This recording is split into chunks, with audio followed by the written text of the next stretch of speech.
have a panel discussion on the role of corporates towards inclusion. An Ashoka Fellow and who won the National Award for the Empowerment of Persons with Disabilities 2010, Shanti Raghavan is the co-founder of Enable India, which trains and counsels persons with disability and prepares them to join the mainstream workforce as confident individuals and makes them part of every corporate hiring plan. Shanti Raghavan, ma'am.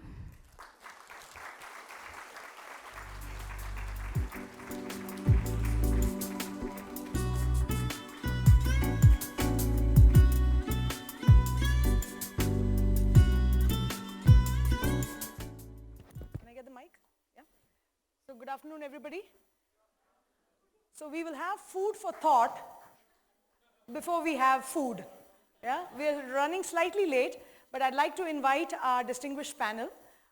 First, I'd like to invite Isaac George, HR head for Wipro Infotech. I'd also like to invite Mr. Bhuvan, the head of HR of SAP Labs. And I will shortly invite our next panelist, but please do come and have a seat. We have about 20 to 25 minutes, and so we will keep it, I'm sure, enlightening for everybody. At Enable India, we work for the economic independence and dignity of persons with disability, and we have worked with more than 400 companies in 26 sectors. And each of these places, we hope, have started their journey on inclusion thanks to us. And I'm glad Bunty Bohra has joined us as CEO of Goldman Sachs. Yes. And I can tell you one thing, that the distinguished panel sitting here, each of these companies we work closely with, and I can tell you you're in good hands for this panel discussion. So I'd like to start actually with Bunty, and all of you actually, but I'll start with Bunty. That towards an inclusive workplace, you had told a vision on what you feel inclusion is all about. I'd like you to touch upon just your thoughts on an inclusive workplace, if you could just get started. Sure, absolutely. And first of all, I just have to say that my experience last night, today, has basically been trying to restrain tears. Tears of joy, by the way, not tears of sadness, because the stories are just absolutely. The remarkable stories are extremely moving, and they leave an imprint, I think, on all of us. And I think a big part of my vision and our vision, certainly at Goldman Sachs, is that these things that don't seem that practical because it's one person or it's a small percentage or it seems so against the odds. The point to a great extent is that it leaves an imprint not just on the individual or the group that's being, that's being specified, but on everyone around and on communities. And that imprint is really important because that's really what makes the good society. Just a quick note, I look at my device here because I actually write my notes on it. So I'm not actually being rude and texting with my wife.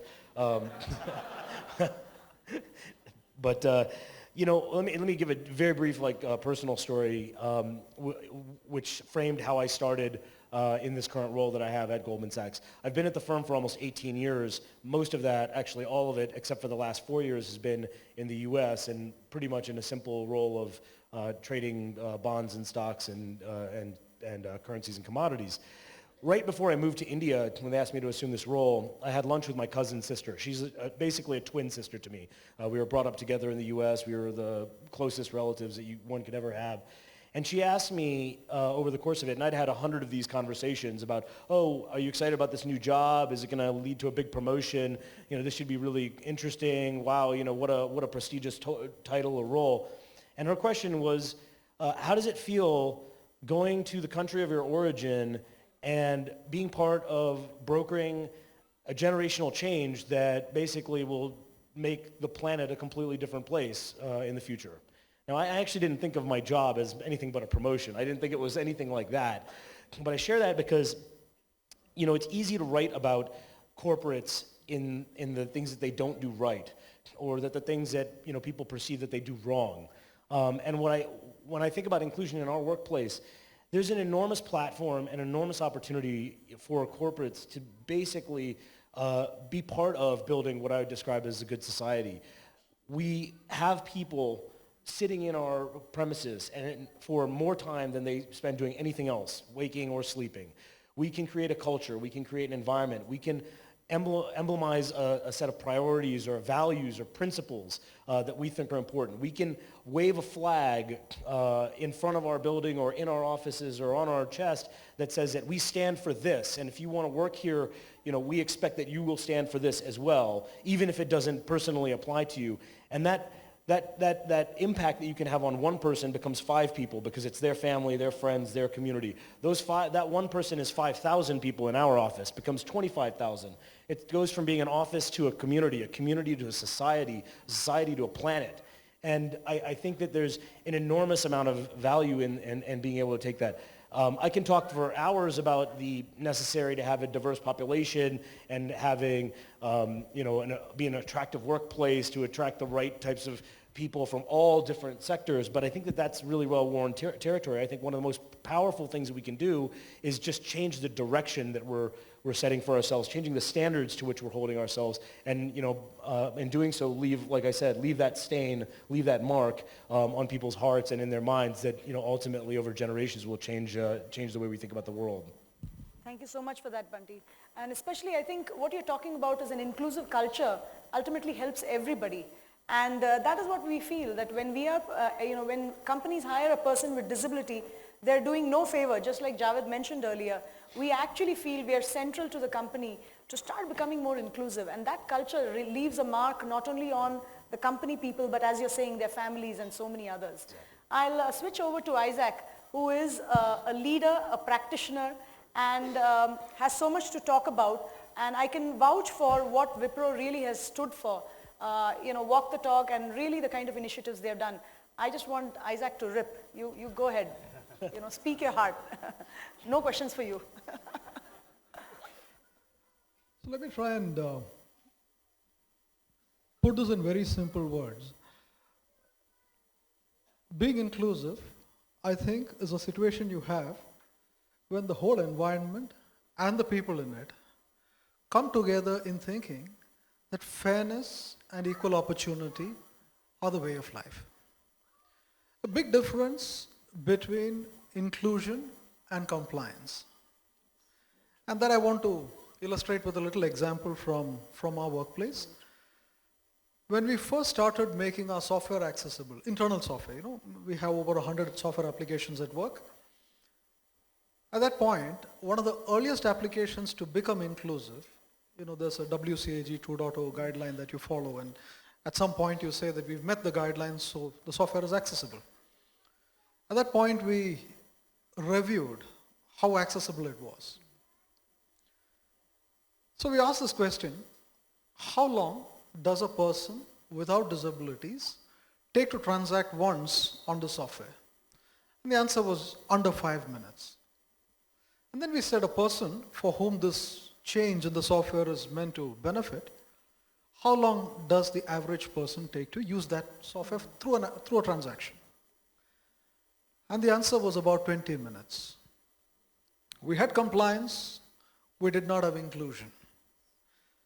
The simple question, I think, threw everyone's mind open to the fact that compliance is a good hygiene first step.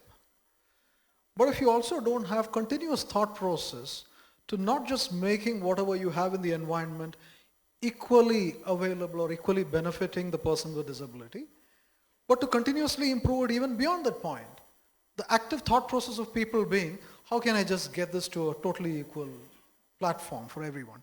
Now, that's the stage where I think we will have inclusion. The second thing, I think even when you look at it societally, and I'm going to make a controversial point here,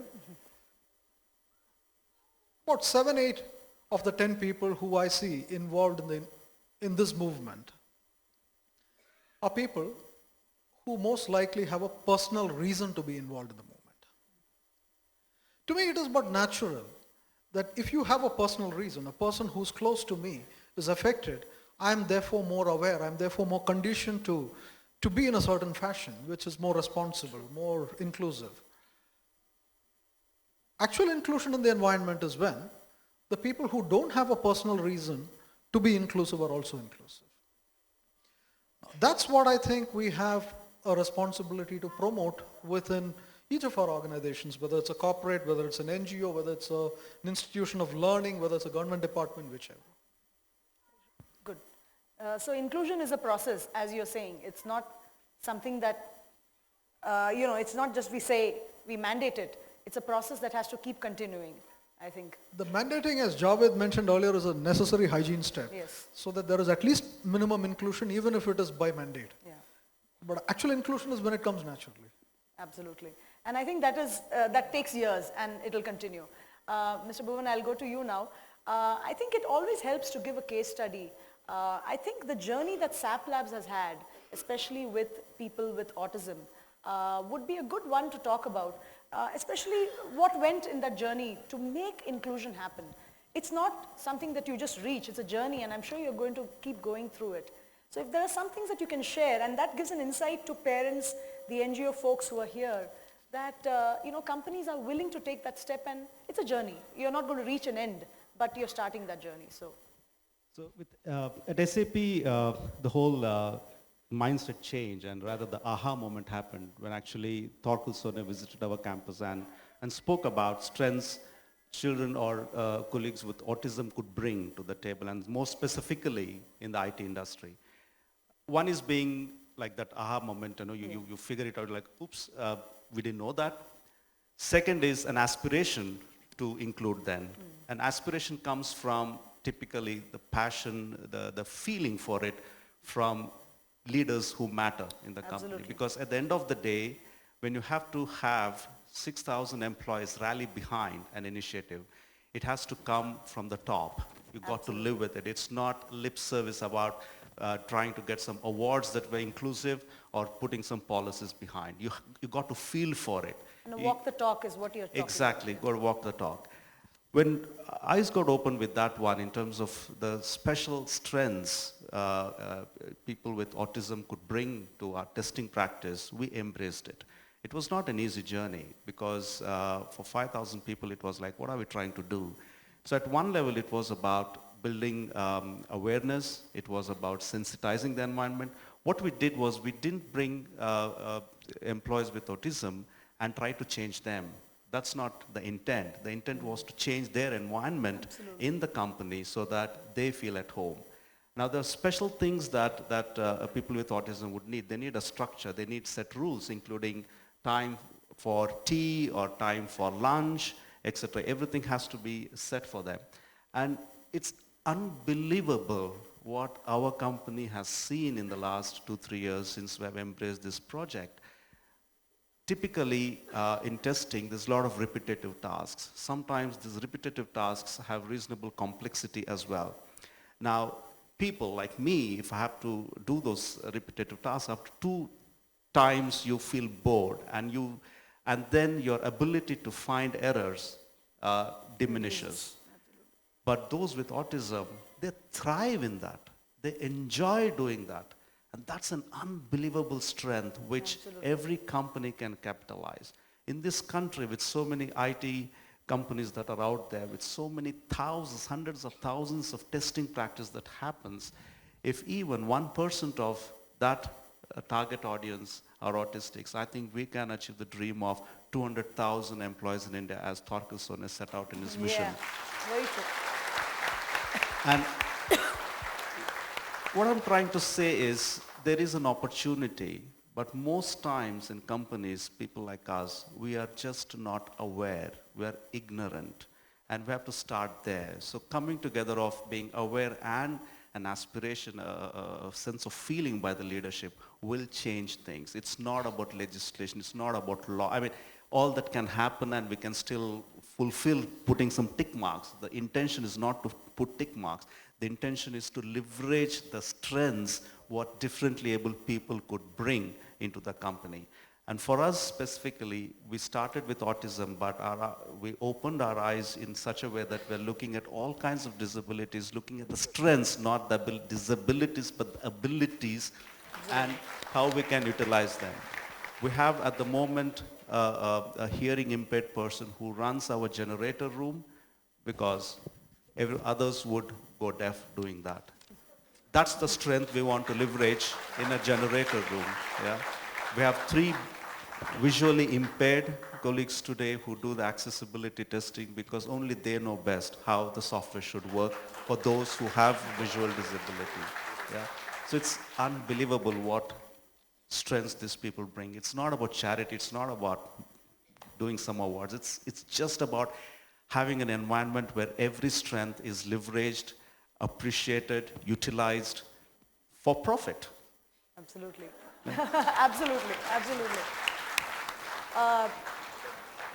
From what the leaders have shared, and I'm going to be asking more questions, for all the people who are non-disabled here, I think what you can see is when they can value the ability of a person with disability, don't you feel that you, if you were to join such companies, would also be valued? Show of hands, yes? Yeah? And that's what an inclusive workplace does. It benefits the company because they are going to get everybody vying for joining that company, saying that here's a place where I'll be valued for what I will bring to the table.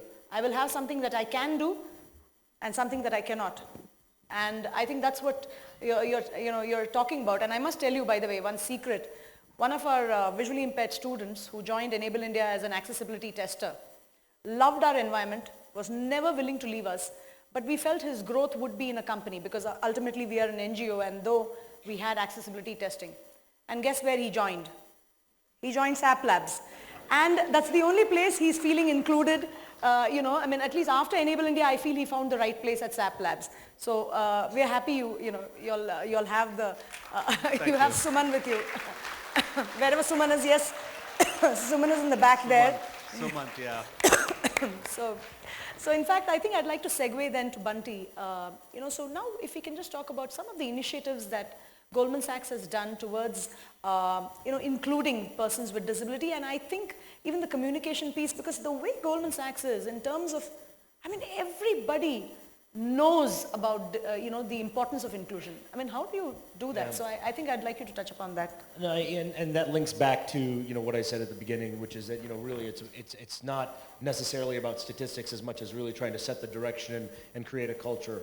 I actually really, really enjoy this particular thread about compliance versus inclusion. And, going back to Javad's comments, you can create ramps and you can make things accessible, but what are you accessing? Because if your ramp is taking you into a hostile building or a hostile environment, yeah, or a place that is neglectful or, makes exotic something that really just should be embraced, then, the access in and of itself, is not even a solution. It's actually, an equal liability in some respects. Absolutely. But, I think I would think about how we promote or engage in 3 ways.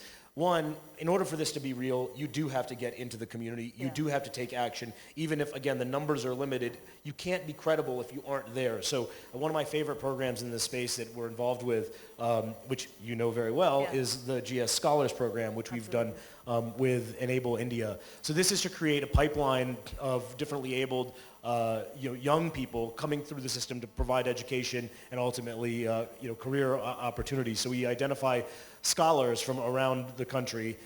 We provide them financial assistance, so they basically get scholarship to Christ University, so they're our other partner in this. They get internships with Goldman Sachs while they're in university pursuing their 3-year degree.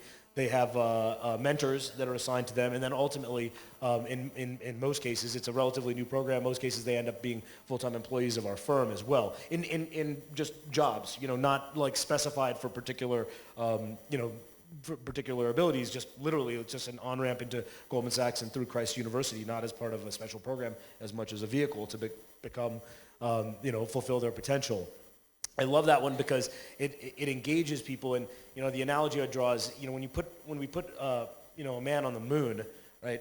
That was there were a lot of scientific and sort of resourceful benefits that came out of it. We got Velcro, we learned a lot more about telemetry and things like that, but we captured the imagination of a lot of people. I think about if Virender can be competing at the level that he is, there are hundreds of others. Forget differently abled wrestlers. There are hundreds of other perfectly able-bodied wrestlers who are starting to feel a little bit they're feeling a lot of pressure saying like, I'm worried about the fact that I'm like, my arms aren't strong enough or my leg speed isn't quick enough. What am I complaining about? If this guy can compete at a level that I can't even achieve. And so getting that in is really important. The second is engaging people's minds within the workplace. So we have tie-ups with IIT Kanpur and Madras to create technology for affordable assistive development. And that gets people engaged both in terms of, tapping into their IQ and their potential towards the cause or towards solutions, but at the same time it raises awareness. Yeah. People who wouldn't otherwise, they would have had a peripheral understanding of this, or maybe they're even in the audience today and they get their heart warmed. Now we're having to think about this, as a real problem, as a real life problem, and then that influences and that starts to impact downstream how they think about the rest of their life. And then the third part, which is the one that you touched on, is really being out there. So if there's a charity walk or a marathon, we are there. Yeah. If there's a flag we can wave in front of our building, like during the last month, we've actually, not in disability space, but we've had the LGBT rainbow flag. So you imagine that, that's not something that in a corporate park in India, you wouldn't expect to see. But there we have a 15-foot flag, waving in front of our building for 4 weeks, because we're saying to people, we're saying out there that this is important to us. And that makes a difference. I'll just end with one quick anecdote. It makes a difference because, again, it says things to our vendors, to our clients, to the community. Absolutely. It says things to our employees. And then I have nowhere to hide. Somebody comes into my office and says, hey, I read this article. SAP is really doing great work employing people in the autism spectrum. And I've got 3 other ideas on where we can do that in my department. I was like, wow, that's great. I read the article too. It was a fantastic article. And he just looks at me. He's not leaving my office. He's saying, so what are we going to do about it? I'm like, I guess I'll call Feroz, And so then you call Feroz, and then Feroz hooks us up with Torkel, and Torkel spends 2 hours in the office yesterday, and then emails coming in my box saying, hey, we have this function, what about that? There's somebody who we could use in this role. And, it creates that sort of contagion, which is really important both inside and outside the building. So it's those three spheres that I think are most important. In fact, I think this is the real access that Javed is talking about. When you're creating this pipeline, they get access to a place like Goldman Sachs, which they wouldn't have had. And I think we have had, 400 applications to get into Goldman Sachs. And, the standards are set high, which is what, will make people aspire. I want to go here. So, and we start building them much earlier. So I think that's the real access that we're talking about. So thanks so much for sharing that. I'd like to go to Isaac because really, if you can get into the depth of the way you'll have actually made this inclusion happen, either from policy, I know of good examples of how you've included hearing impaired, even for the visually impaired, and so many other things. If you can just touch upon actual case studies or examples, I think that'll help a lot. So maybe I'll first touch upon the reason. Yes. If you all notice, we had so many people who were speaking over the course of yesterday and today. I may have missed it, but I didn't catch a single person here who was seen as a fantastic achiever from the IT environment, IT services. And Bangalore is supposed to be a capital. We had people from the area of sport, we had people from the area of creativity and so on. When we began our journey, it was the same thing. When we looked up to find out, are there role models who we can look up to in the IT industry, people who have really come up, either they were not there or they were not visible enough. Absolutely. So we said, let's do something about it. I think that's where we are today as an organization. And the way to do that, we said, was by helping people craft long-term meaningful careers to the stage that someday so many hundreds of people look up to one organization of 10 organizations, 20 organizations and say, I want to be the head of this company in this industry. You can only do that when you have people in mainstream careers. You can't have that with people only in marginalized roles. Absolutely. It's more difficult because you have to look that much harder to find the people who have competence and make sure they get considered. It's a long process and, for centuries we've not been having that process.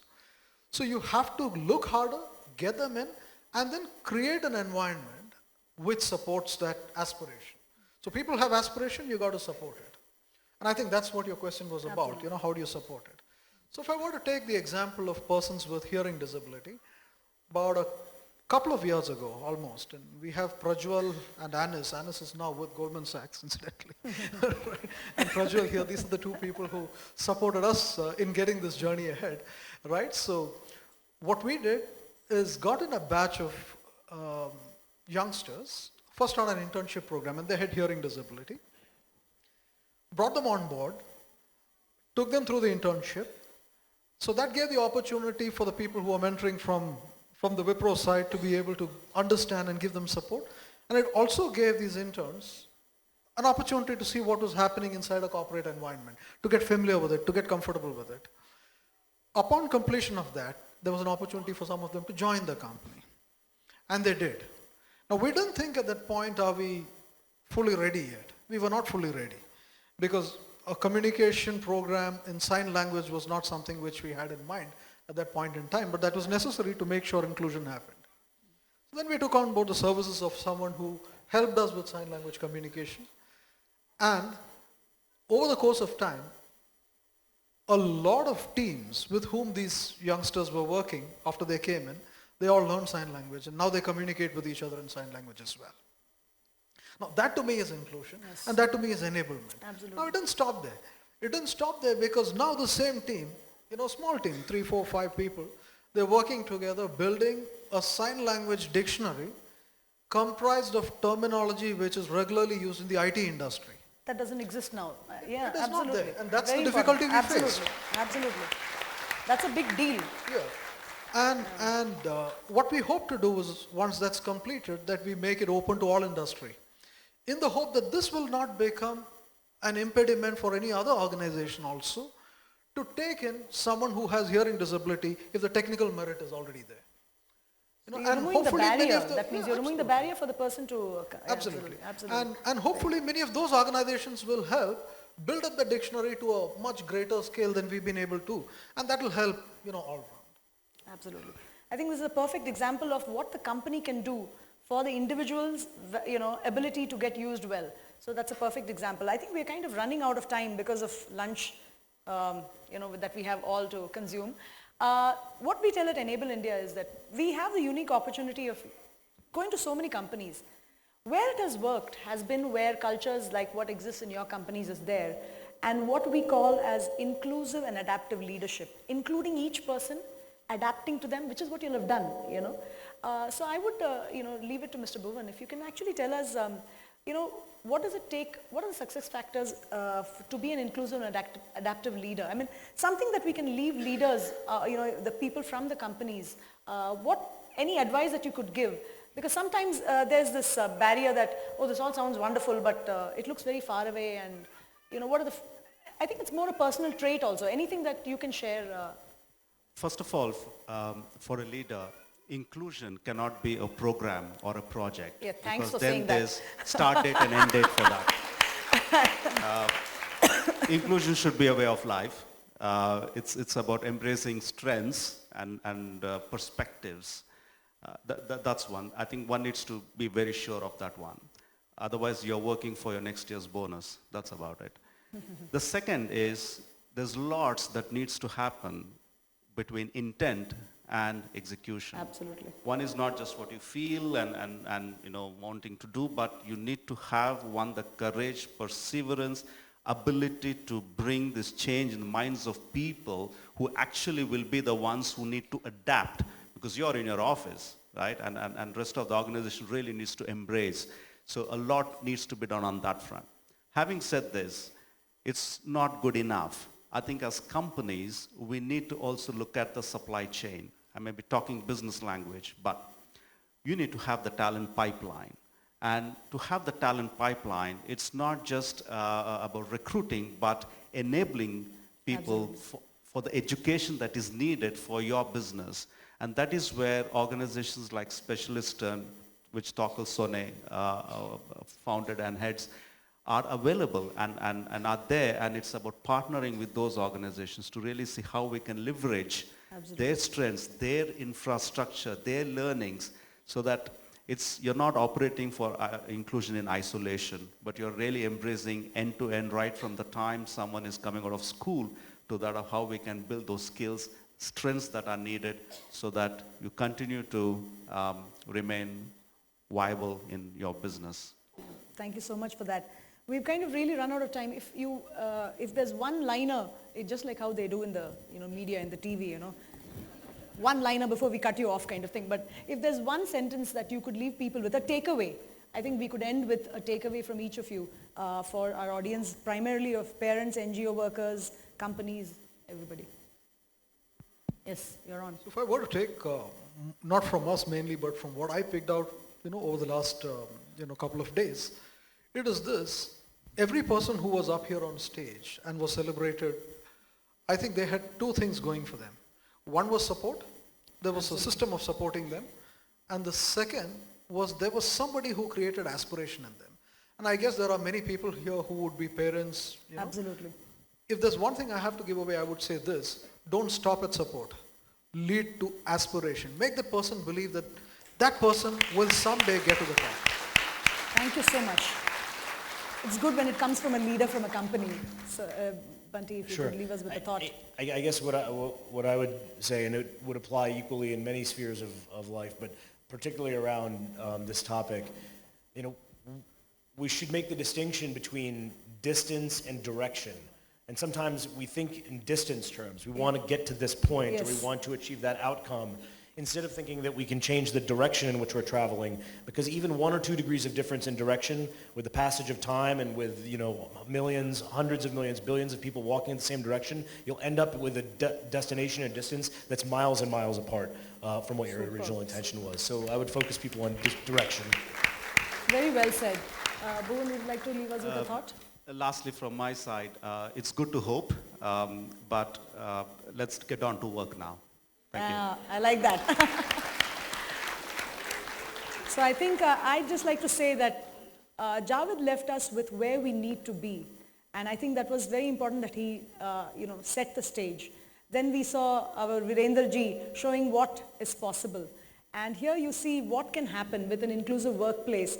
And we hope that everybody's got inspired that there can be more and more inclusive workplaces. I know this journey is started for all the companies and will continue. So thanks so much for being a part of this panel. And thank you, SAP Labs India Inclusion Summit, for having this discussion. Thank you.